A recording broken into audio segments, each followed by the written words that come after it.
Hi, Sally. Hello, how are you? I'm really good, thank you. Thank you so much for joining me today during our OCC what's Katrina interviews, I think it's called. I can't remember what the actual title is. But it's basically where I speak to people of influence that are specialists in their fields that will share some of their knowledge and expertise to help our members get some insights into how to do certain things around their business. And today, when we were talking about, how the world has changed and, doing presentations in the virtual world, I thought it might be good for us to talk about communication skills, but on a presentation sort of slant. And there was no better person that I could think of than inviting my lovely friend Sally, who I've known for many years now, more than I'd care to remember. We initially met through networking, and we still network together despite all of what's happened in the past and moving and all sorts of things. But you are definitely the specialist in your field.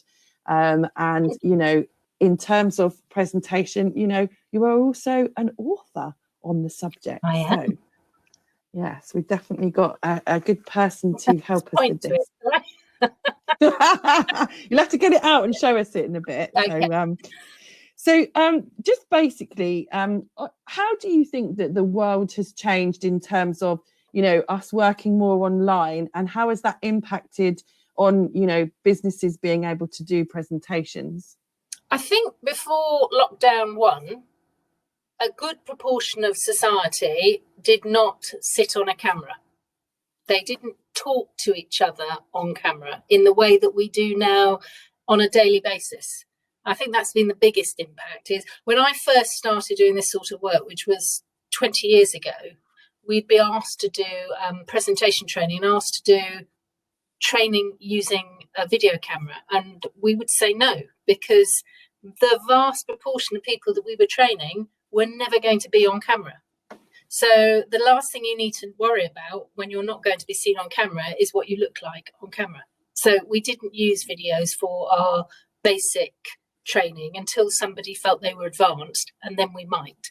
But now we're all on camera all of the time, and we look like we're on telly, and you have to consider the fact that, if I'm using my hands, they're popping up from beyond, whereas if you were seeing all of me, they'd be part of the way I'm talking.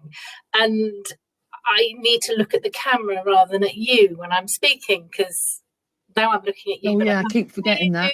And when I'm looking at the camera, I can't see you. But when I look at you, I'm not giving you eye contact, because the joys of working on camera. So it has changed quite dramatically.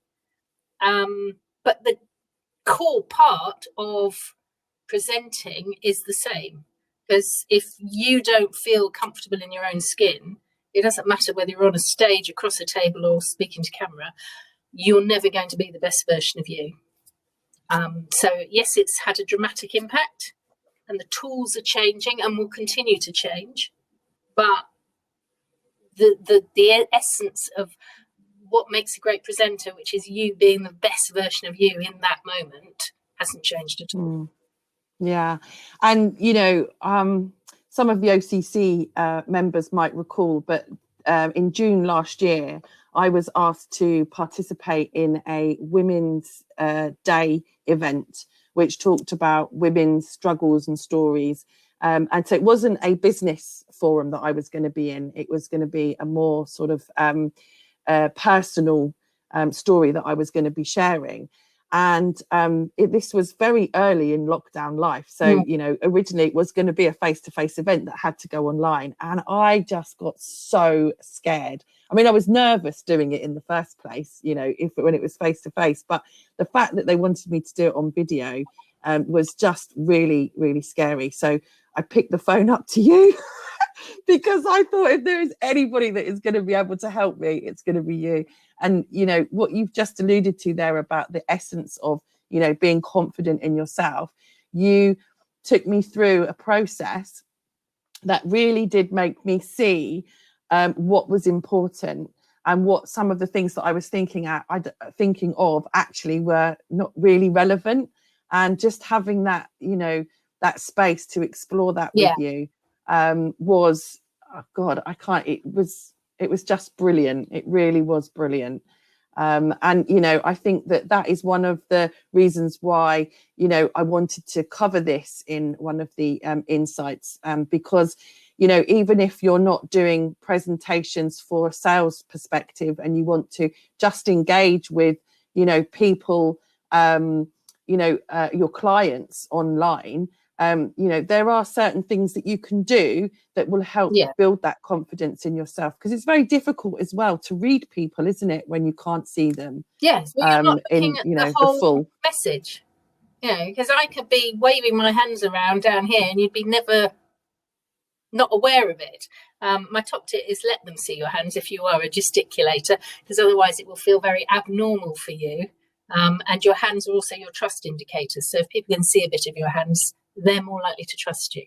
So yeah, and if you're wiggling them down here, it just looks like you're dancing. It's a great look. But yeah, no, it is much harder to read body language across a screen. And it's never going to be the same as being in a room face to face with somebody. So stop trying to worry about whether it is or not. But going back to your point about, you know, even if you're not selling, we are all salespeople. Because even if I'm just trying to persuade my teenage daughter to do something, I'm selling the idea. I'm selling the concept to her.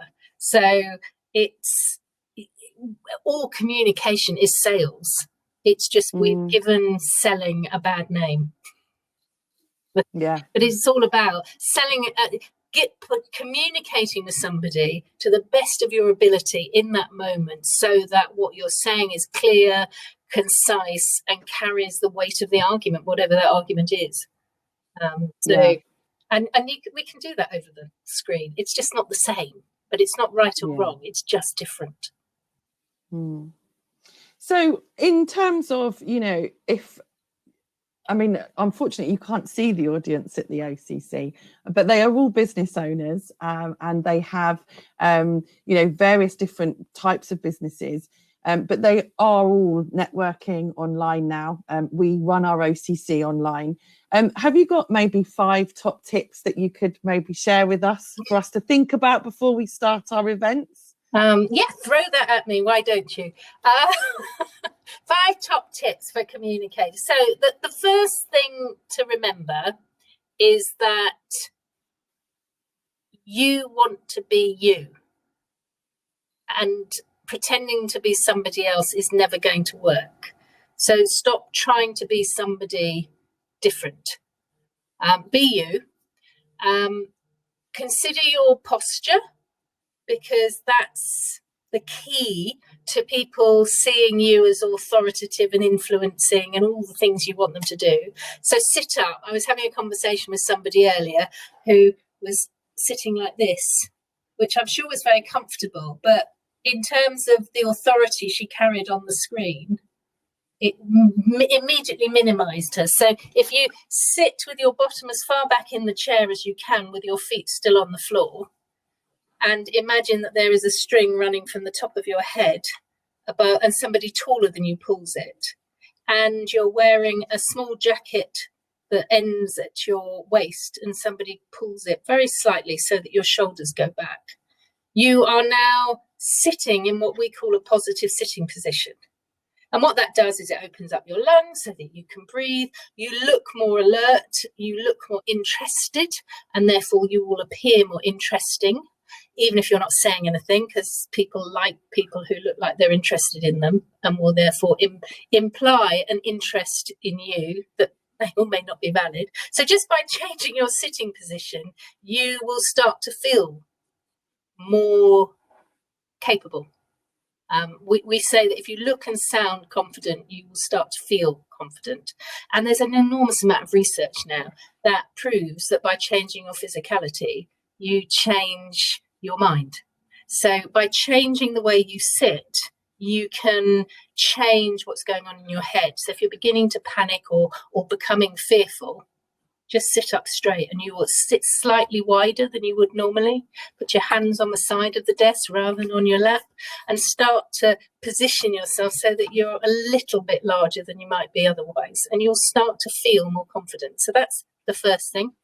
Second thing is, if you're going to do a lot of speaking, is do some mouth exercises before you start speaking. So I like to use the letters B, D and G, and W, V and V. And I will do some budiga, budiga, budiga, budiga, budiga, wither, wither, wither, wither, and exercises that basically make your mouth move, because it's a muscle. And if you're used to moving it before you start speaking, you will sound clearer, you'll have better diction, and you don't want the first thing you say is because you haven't spoken yet. So if you do a few of those things as you go and put the kettle on, you'll start to you will sound clearer. So that's 2 tips. I'm now struggling to think of something relevant. I think there was more than 2 in there, but carry on. Remember to look at the camera when you are talking, so that if somebody says, tell us a little bit about you, tell the camera a little bit about you, not one of the little boxes at the top of the screen, because you will look like you're giving your audience eye contact. You don't have to stare at it, because that's just weird, but just make sure that you do look at it occasionally rather than just looking away from it. Keep your feet flat on the floor, because that will help you stay grounded. And my 5th top tip is don't read your notes. So don't sit there and say, hello, my name is Sally and I run a company called Partners With You, and we help people to look and sound more confident than they feel, because you will look and sound like you're reading. So by all means have notes, but you don't need a note that tells you your name. You don't need a note that tells you your company name. So you can start and finish looking at the camera, even if you have to look down at your note because you're reading a testimonial or something. But make sure that you keep looking up at the camera. There you go. One of those top tips that you used about the sound thing, that reminded me of actors. So tell us a little bit about your business, because I know there is some sort of acting background attached to it, and I just love the story. So you're just going to have to tell us again. So Partners With You uses the skills of professional actors to help our clients to look and sound more confident. And most of our trainers are professional actors. And the reason I run a training company that uses actors is that I spent first 3 years of running my own business. I used to work in direct marketing, database marketing, and I set up Partners With You to help companies stop annoying their customers. That was my strapline. And I went in and I looked at duplication of effort and ways that customers were being let down by the company. And then we would change things. And so I got into training, because if you're going to change a process, you've got to train the team to deliver the process differently. And one of my clients wanted their team of administrative account managers to be salespeople. She needed them to sell. And the minute you told them they were going to sell, they became 2-dimensional versions of themselves. And I said, don't worry, I'll find a course for them. Because at that time, we're going back about 17, 18 years, the only presentation training you could get was usually some bloke who'd worked at IBM in sales. He would take you through how to use PowerPoint, and at 2:00, the hour after lunch, you would get handling your nerves, and that was what it would be called. And he would teach you how to handle your nerves. And what they needed was a day of handling their nerves. They didn't need to know how to use PowerPoint or structure a presentation. They just needed to be better versions of themselves. And I couldn't find a course. And I was whinging to my sister, who is a professional actress, was trained at Bristol Old Vic Drama School. And she and her then husband went, oh, well, if they squeezed their lemon and pulled their bolero, they'd look more confident. And I went, oh, my baby sister does know stuff. Who knew? Who could have told? And that is the start of Partners With You, the training company, because we created, between the three of us, a workshop for my client. We delivered it. It made a difference. They felt better about themselves, more confident, because what we didn't know then was there is a correlation between the way you hold your physical body and what that does to your mind. But actors have been learning that for years. So literally, we were teaching the techniques that actors learn to get on stage and in front of the camera for auditions and interviews, and teaching them to people like you and me who, frankly, never get taught this stuff. And, you know, a tiny little tweak to your posture can make the difference between you looking a little bit inept and looking less inept. I must admit, I'm sitting up really straight because it's like being in front of the teacher. Normally I'd be like that. So could you just talk to us a little bit about your book as well? Because I'm sure there's some amazing insights in your book. And how did that come about? So working with actors for 15, 16 years, I learned stuff that I knew I needed to know, and most of us didn't know. And Partners With You tends to work with large corporates, tends to run workshops over months for all their sales team, all the customer service team. We work with people like St James's Place and their head office. We work for the Royal Collection when they open the States rooms to train their front of house staff. So big companies with hundreds of staff that need training. And I wanted to be able to, I was networking with small business owners, and I wanted to have something that I could give to them and sell to them, frankly. So I thought, well, if I could hone down what I've learned and put it into a book, that would be really useful. And over the last since 2010, I've trained as a PRISM brain mapping practitioner. And I've also worked with a couple of neuroscience specialists to understand what's happening to the brain. So I've amalgamated what I've learned with what the actors have taught me and what I've learned as a small business owner for 20 years. And I've created my book, Step Out from the Shadows, How to Be Seen at Work, Be Seen and Heard at Work. And it's aimed at people like you and me who just don't feel that all the time everyone's taking us as seriously as we'd like to be taken. You know, and we all have confidence is like a light switch. That either it's working on a dimmer or it's working like an on-off button. And in the moment, you can almost feel it seeping away when it's on a dimmer switch, or it just disappears. And you're okay, and now you're not. Because that moment, whatever that moment is for you, through you. So, yeah, I don't mind standing up in front of 300 people. For someone else, standing out in front of 30 people is really scary. However, if you said, oh, by the way, I'd like you to hold this microphone. I don't like using handheld mics. I'd like you to hold the microphone and talk to this hall of 3,000 people. My light switch should go. There's no doubt about it. We all have the moment when the light flicks. But there are things that you can do to stop your brain, which is only trying to keep you alive, from taking over and stopping you from functioning altogether. So that was what the book was for, was to help people in those light switch moments. And it takes you through what I call the 5 pillars of communication, which is communicating with yourself, understanding how others communicate, communicating to groups, collaborating with people, and dealing with conflict. And if you can deal with those 5 pillars, then your communication skills are going to be significantly better, and you're not going to be thrown by the switch going as often. So that's what the book was for. So wonderful insights that you shared with us there as well. It's amazing.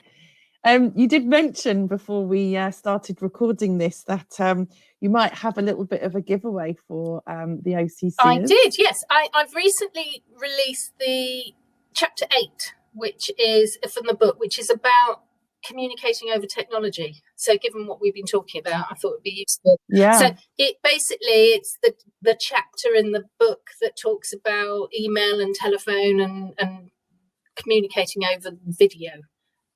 and you're very welcome to have the link to download that. And oh, that is really kind of you. Thank you so much, if you're going Sally. to buy the book, download it first, because then you get the book for £10 instead of £12.99. I don't quite understand how it works, but apparently you will. So. Oh, that is brilliant. Thank you so much for sharing some of those insights with us. Pleasure. Obviously, you are a regular attendee of Business Buzz as well. And I know that you're the ambassador of Aylesbury. So if any of our OCCers head over to... Oh, sorry, Hi Wycombe. Sorry, Sally. The other Sally will kill me. So if any of the OCCers want to actually come and meet you, then that's where you'll be hanging out. Absolutely. So I never miss one. In fact, I usually attend the Aylesbury one as well, but I'm always at the High Wycombe one. That'd be lovely to meet you. Thank you so much, Sally. Take care, and I'll see you soon. All right. Bye. Bye-bye.